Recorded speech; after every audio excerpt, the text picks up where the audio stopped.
अस्सलाम वालेकुम नाजरीन, आज का मौजू एक ऐसी पाकबाज खातून के बारे में है जिनको हमारे प्यारे नबी हज़रत मोहम्मद सल्लल्लाहु अलैहि वसल्लम ने 4 अजीम औरतों में शामिल किया है।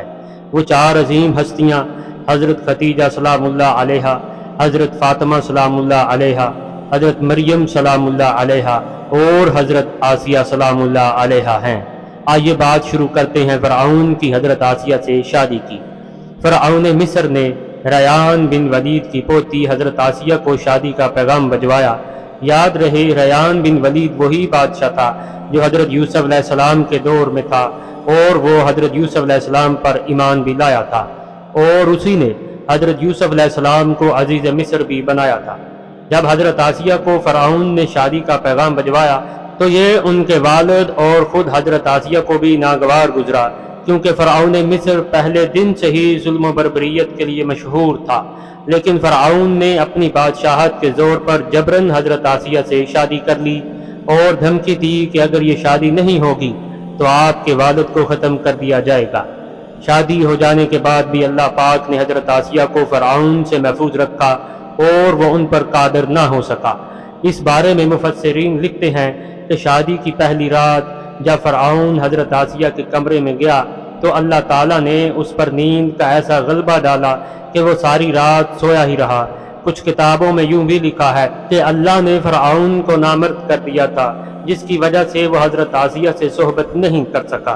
और बाज़ ने लिखा है कि फ़िरऔन को एक ऐसी बीमारी थी कि तबीबों ने उसको सारी ज़िंदगी सोहबत करने से मना किया था। देखा जाए तो ये भी अल्लाह ताला की एक करामत थी कि उसने हज़रत आसिया को फ़िरऔन से महफूज रखा। बाज़ रवायात में फ़िरऔन की एक बेटी का जिक्र भी मिलता है, लेकिन हम आपको ये बताते चलें कि वह लड़की उन्होंने किसी से लेकर पाली थी। नाजरीन, एक रात फ़िरऔन ने ख्वाब में देखा कि उसका महल नेस्तो नाबूद हो गया है। खौफ वहशत से उसका पूरा वजूद लरजने लगा। उसने अपने नजूमियों को बुलाकर उनसे अपने ख्वाब की ताबीर पूछी तो उन्होंने कहा कि अनकरीब बनी इसराइल में एक बच्चा पैदा होगा जो तुम्हारे महल को नेस्तो नाबूद कर देगा। उसके बाद फ़िरऔन ने यह हुक्म दिया कि बनी इसराइल में जिसके यहाँ भी लड़का पैदा हो उसे फ़ौरन कत्ल कर दिया जाए। जब हज़रत मूसा अलैहिस्सलाम पैदा हुए तो उनकी वालदा ने फ़िरऔन के सिपाहियों के डर से हज़रत मूसा अलैहिस्सलाम को एक संदूक में रखकर दरिया में डाल दिया। दरिया फ़िरऔन के महल के पास से बहता था। हज़रत आसिया अलैहिस्सलाम दरिया किनारे अपने महल में चहलकदमी कर रही थीं कि उनकी नज़र उस संदूक पर पड़ी तो आपने हुक्म दिया कि उस संदूक को दरिया से बाहर निकाला जाए। आपके हुक्म पर वो संदूक दरिया से बाहर निकाला गया और खोला गया तो उससे एक खूबसूरत बच्चा निकला। कब्ती ज़बान में पानी को मुँह और दरख्त को सी कहते हैं। ये संदूक पानी और दरख्तों के दरमियान पाया गया था। इसी वजह से हज़रत बीबी आसिया ने आपका नाम मूसा रखा। हज़रत आसिया ने जब हज़रत मूसा अलैहिस्सलाम के चेहरे पर नूर देखा तो उन्होंने हज़रत मूसा को अपना बेटा बना लिया और फ़िरऔन से कहने लगी, ये बच्चा मेरी और तेरी आंखों की ठंडक है, इसे कत्ल न करो। लेकिन नामर्द फ़िरऔन कहने लगा, इसे तुम रख लो, मुझे इसकी कोई हाजत नहीं है। हज़रत मोहम्मद सल्लल्लाहु अलैहि वसल्लम ने फरमाया कि अगर आसिया की तरह फ़िरऔन भी इस बात का इकरार करता कि यह बच्चा उसकी आंखों की भी ठंडक है तो ज़रूर अल्लाह पाक उसे भी हदायत अता फरमा देता, जैसे हज़रत आसिया को हदायत अता फरमाई थी। हज़रत आसिया सलामुल्लाह अलैहा को अल्लाह पाक ने कुरान पाक में औरतों के लिए नमूना करार दिया है।